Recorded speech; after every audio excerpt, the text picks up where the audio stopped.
गुमराह करना बंद करो, बंद करो, सदन को गुमराह करना बंद करो, बंद करो। सुखू भाई, सुखू भाई, 10 गारंटियां किथे पाई, सुखू भाई, सुखू भाई, 10 गारंटियां किथे पाई। सदन को गुमराह करना बंद करो, बंद करो, बंद करो। पूरा देश जो है वो हिमाचल प्रदेश की आर्थिक स्थिति को देख करके चिंतित है और हम सब लोग भी उसमें शामिल हैं।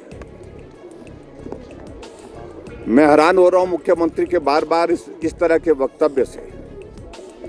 सुबह कहते हैं कि प्रदेश बहुत गंभीर आर्थिक संकट के दौर में से गुजर रहा है और शाम को कहते हैं कि आर्थिक संकट है नहीं, हम जो है हिमाचल प्रदेश में फाइनेंशियल डिसिप्लिन की बात कर रहे हैं।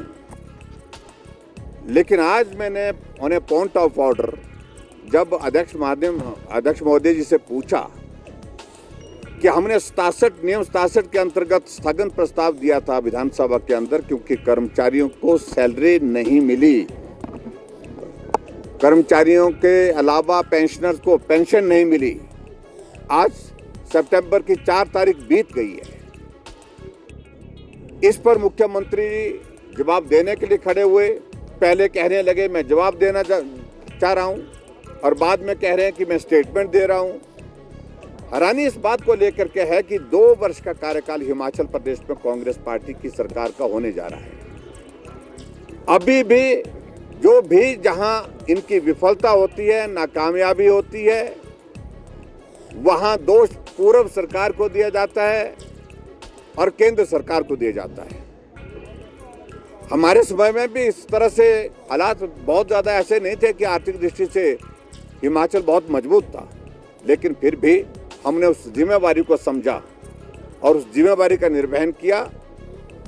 बतौर मुख्यमंत्री, बतौर फाइनेंस मिनिस्टर हमने समय पर सैलरी दी, समय पर पेंशन दी और डीए की किस्तें जारी की।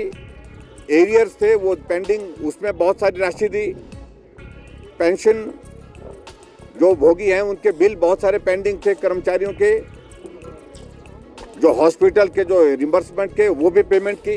लेकिन आज की तारीख में हम सिर्फ इतना ही जानना चाहते थे मुख्यमंत्री से कि आप तारीख तो तय कर दीजिए कि किस तारीख को, क्योंकि कर्मचारी रोजाना अपने मोबाइल पर मैसेज देख रहा है, पेंशन वो भी मोबाइल पर देख रहा है, मैसेज आया कि नहीं आया, पेंशन आई कि नहीं आई, सैलरी आई कि नहीं आई, तो उसके लिए तारीख निर्धारित कर दो।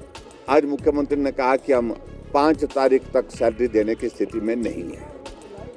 ये स्थिति प्रदेश के सामने स्पष्ट होनी चाहिए। इसका मतलब है हिमाचल प्रदेश का आर्थिक संकट के दौर में से गुजर रहा है, जिसको मुख्यमंत्री स्वीकार क्यों नहीं कर रहे हैं। विकास के तमाम सारे कार्य बंद कर दिए और जितनी जनहित की योजनाएं थी उन सबको बंद कर दिया। पेंशनर्स और कर्मचारियों को सैलरी और पेंशन देने के लिए आज की तारीख में इस प्रकार के जो हालात बने, निश्चित रूप से ये चिंता का विषय है और पूरे देश भर में हिमाचल प्रदेश की आर्थिक स्थिति खराब है। इस बात को लेकर के इतनी गंभीर चर्चा चली हुई है।